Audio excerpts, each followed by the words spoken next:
ভক্ত বা শিষ্য যারা মালা নেয় তারা মালা নিতে নিতে সবসময় গুরুর কথা চিন্তা করতে হয়, গুরুর মুখ চিন্তা করতে হয়। তো আজ ওই যে নারদ মনের মনে প্রশ্ন, হরে কৃষ্ণ নাম তো সর্বদা আমি করি, তাহলে আমার থেকে আর বড় ভক্ত কি হবে? আমার থেকে বড় ভক্ত এই জগতে কেহ নাই। তো ভগবানকে বলছে, ও ভগবান, ভগবান বলছে আমি অনেকদিন ধরে একটি প্রশ্ন তোমাকে করবো বলছিলাম, কিন্তু না করতে পারছি না। কি প্রশ্ন নারদ বলো? আচ্ছা, এই জগতে তুমি তোমার মুখ থেকে শুনতে যাই বড় ভক্ত কি? যখন এটা বললো তখন ভগবান বলছেন, ও অন্তর্যামী তো ভগবান, আচ্ছা তোমার মনের মধ্যে অহংকার হয়েছে, আচ্ছা তোমার অহংকারের বীজ আমি কি করে চূর্ণ করতে হয় তা আমার ওষুধ জানা আছে ভালো করে। নারদ, আজকে না আমার প্রচন্ড মাথা ব্যথা করছে, আমি আজ মাথা ব্যথা করার জন্য আমি মাথার মধ্যে কি রেখেছি, কে বড় ভক্ত তা আমার জানা নাই। তুমি এক কাজ করো, আমার জন্য কিছু ওষুধের ব্যবস্থা করো। কি ওষুধ আনবো?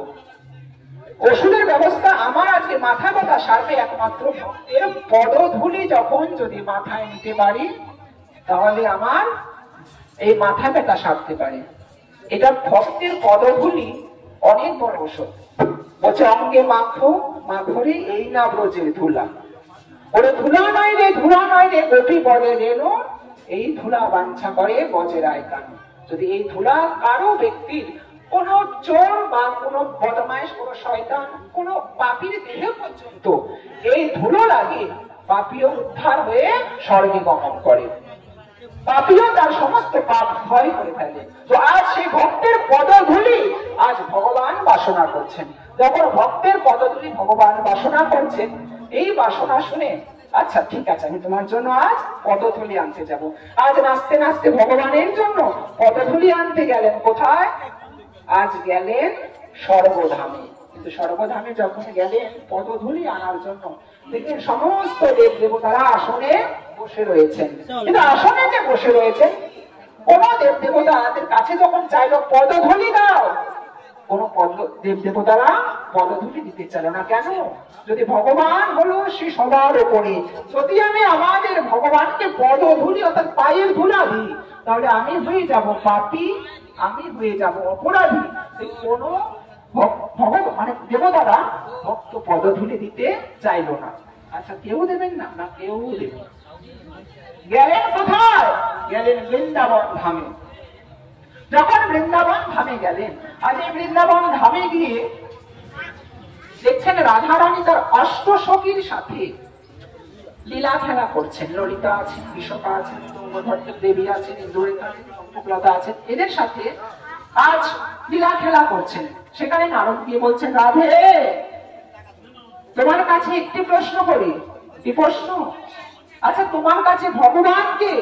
বলছে, নারদ শুধু আমার কাছে নয়, এই জগতে ওদের যারা গিয়া কাজের এবার তোদের কাছে সেই ভগবান, যার জন্য আমার প্রাণ কাঁদে সেই আমার কাছে ভগবান। তোমার মন তার জন্য কাঁদে? বলছে, আমার মন ভগবানের জন্য কাঁদে। আচ্ছা, তাহলে তোমার ভগবানের যে মাথা ব্যথা, তোমার কি আজ কোনো হদিশ নেই? বলছে, না তো। আচ্ছা, তাহলে কি লাগবে? আমার আজ ভগবানের মাথা ব্যথা সারানোর জন্য আমার ভক্ত পদধূলি চাই। আচ্ছা ঠিক আছে, তুমি কি এনেছো? কিছুই তো আনি নাই। কি এনেছো? শুধু রামাবলীটুকু এনেছি, তাও বিছিয়ে। যখন রামাবলীটুকু বিছিয়ে দিল, সকল সখীদেরকে রাধারানী নিয়ে বলছেন, সখীরা, ওরে গোপী যারা আছেন তাদেরকে বলছেন, আয় আয় আয়, ভগবানের জন্য আজ পদধূলি দেব। পদধূলি দিলেন ভগবানকে। কিন্তু পদধূলি যখন ভগবানকে দিলেন, তখন নারদ ওই পদধূলিটুকু নিয়ে আজ বাঁধলেন এবং বেঁধে বললেন, আচ্ছা রাধে, তোমাকে একটি প্রশ্ন করবো। কি প্রশ্ন? স্বর্গ রাজ্যে গেলাম, কোন দেব দেবতারা ভক্ত পদধূলি দিতে চাইলো না, তোমার কাছে আসলাম, তুমি দিলে। আচ্ছা, তোমার কি তোমার মনের মধ্যে পাপের ভয় নয়? পাপ? পাপ আবার কিসের? নারদ, যেদিন থেকে আমি কৃষ্ণমন্ত্রে দীক্ষিত হয়েছিলাম, এই করণে দীক্ষামন্ত্র নিয়েছিলাম, সেদিন কি আমি শুধু মাথাটুকু নিয়েছিলাম নাকি সমস্ত দেহ আমি তাহার নামে উৎসর্গ করে দিয়েছিলাম? তো আমি যেহেতু করণে দীক্ষিত নিয়েছি, মানে কৃষ্ণের কাছে আমি আমার সারা দেহ উৎসর্গ করেছি, তো আমার মাথা যার পাও তো তার। যদি আমি তার পা মনে করি আমি পদধূলি না দিই, তাহলে আমি হয়ে যাব পাপী, আমি হয়ে যাব অপরাধী। নারদ, এই জগতে যে ভক্ত আছে সেই ভগবানকে যদি কেউ তার সমস্ত কিছু না দিতে পারে, সে ভক্ত হতে পারে না। এই কথাটুকু শুনে নারদ চলে গেল, গিয়ে ভগবানের কাছে কি বলে, ভগবান এই যে পদধূলি নিয়ে এসেছি, আমার মাথা ব্যথা সারা হয়ে গেছে, মাথা ব্যথা সারা হয়ে গেছে, সারাদিন যে আমার হাঁটাইলা দৌড়াইলাম, আমি দৌড়ালাম একবার স্বর্গে একবার নরকে, আমার শরীর নাকি এমনি এমনি নাকি? ওরে নারদ, তোর মনে প্রশ্ন হয়েছিল তুই বড় ভক্ত হয়ে গেছিস, তুই কৃষ্ণ নাম সর্বদা করিস বলে। নারদ, তুই যদি বড় ভক্ত হোস, তাহলে তোর পায়েও তো ভক্ত পদধূলা ছিল, তাহলে ওই পদধূলাকে আমার জন্য একটু দিতে পারিস নি? তার মানে কি, যে ভক্ত সমস্ত কিছু আমার নামে উৎসর্গ করে দিতে পারে, সেই ভক্ত আমার কাছে বড় ভক্ত। তার মানে তোর পায়ের ধুলা যেহেতু তুই আমাকে দিতে পারিস নি, এই জগতে তুই এই বড় ভক্ত হতে পারিস নি, কখনো পারিস না। তো ভগবান যে ভক্ত আছে, সে ভক্ত যদি তাহার কর্মক্রিয়া করে, সে কর্মক্রিয়ার মাধ্যমে ভগবানকে সন্তুষ্ট করতে পারে, তাহলে সেই ভগবান ভক্তের বোঝা বহন করে। ভগবান ভক্তের বোঝা বহন করে, এটা কখনো মিথ্যা নয়। এই মিথ্যা কথা এক গুরু মশাই মনে মনে করছে যে আমি সবসময় ভগবানকে ভজনা করি। তো গুরু মশাই স্কুলে প্রত্যেকদিন বাচ্চাদেরকে পড়ায়, প্রত্যেকদিন স্কুলে 50-60 জন যায়, অনেক আগের যুগের কথা। তো সেই সময় কেউ থেকে টাকা পয়সা নিত না, যে 100 টাকা মাইনে বা 200 টাকা মাইনে, সেই মাইনে নিত না। যারা যারা পড়তে আসতো, গুরু শিক্ষা নিতে আসতো, তাহারা যদি গুরুদেবকে চাল ডাল যা দিত, প্রত্যেকদিন সেটা নিয়ে চলতো গুরু মশাই।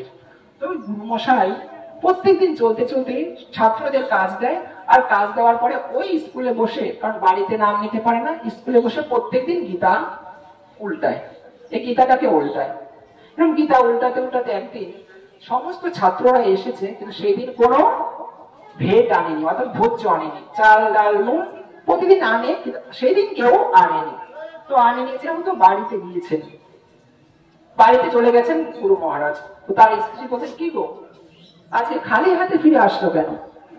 আজকে কেউ দেয়নি। আচ্ছা তুমি বলতে পারো, তোমার সাথে বিবাহের পরে কোনোদিনও তুমি শান্তি মতো আমাকে একবেলা খেতে দিয়েছিলে? চাল থাকে তো নুন থাকে না, তেল থাকে তো ডাল থাকে না, এরকম করে যদি আমি সংসারে থাকবো কি করে? যদি আমি সংসারে তোমার সাথে করতে হয়, ঠিকঠাক যদি তুমি আমাকে সমস্ত ভরণ পোষণ করতে পারো, তাহলে আমি তোমার সংসারে থাকবো, নাহলে আমি কালকে বাপের বাড়ি চলে যাব। এটা আমরাও করি, সংসারে চাল নাই, তেল নাই, নুন নাই, কি সংসার চলেই যায়। তো ওই স্ত্রীরও কথা সেটা। যখন এ কথাটি বললেন যে স্ত্রী বারে বারে খিচখিচ খিচখিচ করছে, তখন ওই গুরু মশাই রাগ করে বিরক্তি হয়ে ওই স্ত্রীকে ছেড়ে দিয়ে স্কুলের মধ্যে গিয়ে বসে আছে। আর বসে বসে আর ভালো লাগছে না, গীতাটাকে উল্টাচ্ছে। আর গীতা উল্টাতে উল্টাতে উল্টাতে উল্টাতে দেখছি গীতার মধ্যে লেখা রয়েছে, যে ভক্ত আমার সমস্ত কিছু দান করতে পারে, আমি সেই ভক্তের বোঝা বহন করি। তো ভক্তের বোঝা ভগবান বহন করে। যখন দেখলো লেখাটি, ওই লেখার মধ্যে গুরু মশাই পেন দিয়ে, যেটা মিথ্যে কথা, কখনো ভক্তের বোঝা, আমি সবসময় গীতা পড়ি, ভগবানকে ডাকি, আমার বোঝা কোথায় ভগবান বহন করছে, ওই ইচ্ছা করে পেনটাকে নিয়ে গুরু মশাই ওই দাগটাকে কালি দিয়ে বারে বারে খুচিয়ে খুচিয়ে খুচিয়ে খুচিয়ে মুছে দিচ্ছে। যখন মুছে দিচ্ছে, ঠিক তখন আর কালি পড়ছে না। গীতার মধ্যে পেন দিয়ে দাগিয়ে দাগিয়ে লাইনটাকে মুছে দিচ্ছে, আর কালি পড়ছে না। পেনটাকে মুছে কালি বের করে কালি দিয়ে লেপটে দিল ওই লেখাটাকে। যখন লেখাটাকে মুছে দিল, আর গুরু মশাই ওদিকে বসে আছেন, আর ওইদিকে অন্তর্যামী ভগবান দেখছেন আমার ভক্ত এই কাণ্ড কারখানা গীতা করছে, আমি একটুখানি করি না, আমি একটুখানি করি। তখন ওই ভগবান একটি ছোট্ট বালকের রূপ ধরে মাথার মধ্যে একটি বড় ঝুড়ি নিয়েছেন।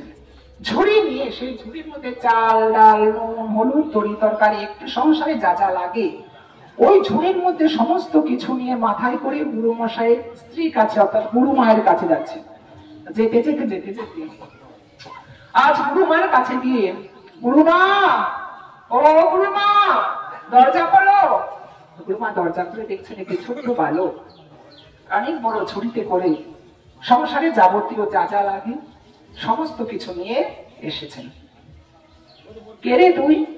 এত বড় ঝুড়ি তোর মাথায় কে উঠাচ্ছে?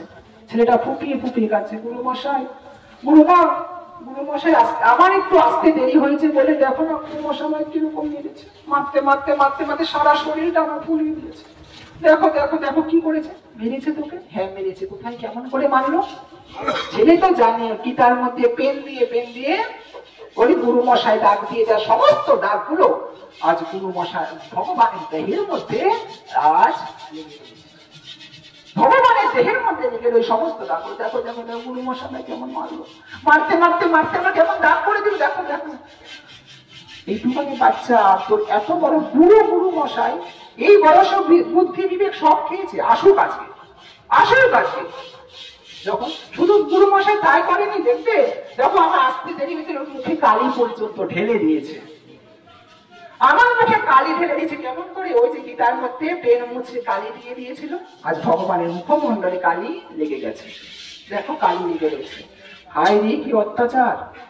আজ ভগবান কি করলে? বলছে আমি চলে যাচ্ছি। বলছে না রে দাঁড়া, আজ ঘুটি নিয়ে ওই জল নিয়ে তোকে একটু আমি মুছে দিই। সুন্দর করে কালিটা তার মুছে দিল।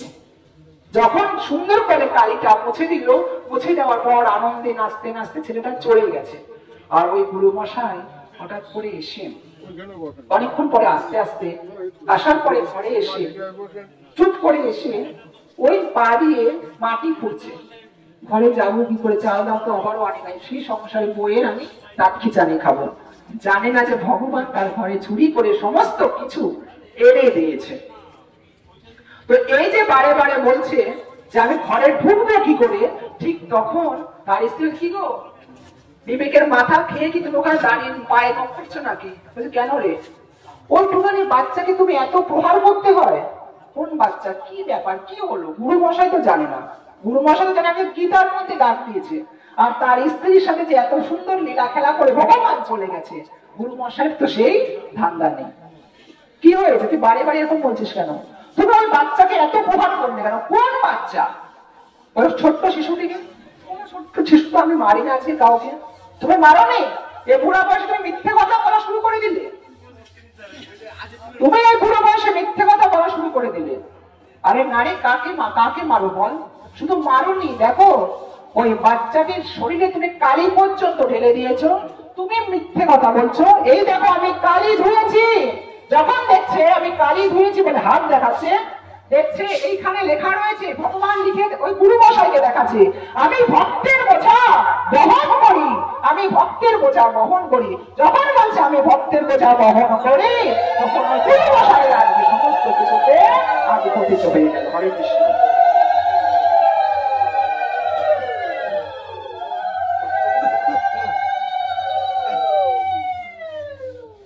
আজ যে ভক্ত আমরা যে এখানে উপস্থিত হয়েছি, সাধু সঙ্গ করার জন্য উপস্থিত হয়েছি। ওমা, সাধু সঙ্গ করা এই জন্মের ভাগ্য নয়, বহু জন্মের ভাগ্যের ফলে সাধু সঙ্গ করা হয়। আপনি একাদশী মত রাখবেন, আপনি দুর্গা পূজার মত রাখবেন, জগদ্ধাত্রী পূজা, লক্ষ্মী পূজা, কালী পূজা, যেই পুজো করেন না কেন, যদি আপনি সাধু সঙ্গ না করেন, কোনো ফল আপনার প্রাপ্তি হয় না। বলছে এই বয়সে না, শেষ বয়সে করব। জীবনের শেষ কখন হবে কারো গ্যারান্টি নাই। এই দেহটিও আমার নয়, দেহটিও একদিন আমাকে ধোকা দেবে। আমরা হলাম এই দেহের ভাড়াটিয়া। যখন মালিক বলবে এবার কল্পি দলপা গোটা, তখন আমাকে চলে যেতে হবে। তো সাধু সঙ্গ করলে কি হয়? সাধু সঙ্গ করলে দেহ পবিত্র হয়, আত্মার চিত্ত শুদ্ধি ঘটে। আর যখন চিত্ত শুদ্ধি ঘটে, তখন তাহার সাথে আমার ভালোবাসা জন্মে। কাহার সাথে? তাহার সাথে, ঈশ্বরের সাথে আমার ভালোবাসা করবে। যখন ভালোবাসা, ভালোবাসা মানে সেই ভালোবাসা নয়, এই বাসাটি যদি হয় ভালো, তাহলে হবে তোমার সাথে ভালোবাসা, নচেত নয়। তো সাধু সঙ্গ করলে কি হয়? সাধু সঙ্গ করলে দেহ পবিত্রতা আসে, আর পবিত্রতা যখন আসবে আপনি ভগবানকে তখন দর্শন করতে পারবেন। তো এই জগৎ, এই যে আপনারা যারা উপস্থিত রয়েছেন, তাদের এই জন্মের ভাগ্যের ফলে নয়, বহু বহু জন্মের ভাগ্যের ফলে আপনারা সাধু সঙ্গ করছেন। কিন্তু এখন তো আমাদের আধুনিকতার ছোঁয়া এসছে, মডার্ন যুগ এসেছে, সাধু সঙ্গ করবো না। তুলসীর মালা গলায় দেওয়া আমাদের এখন নিজেকে ভারী মনে করি।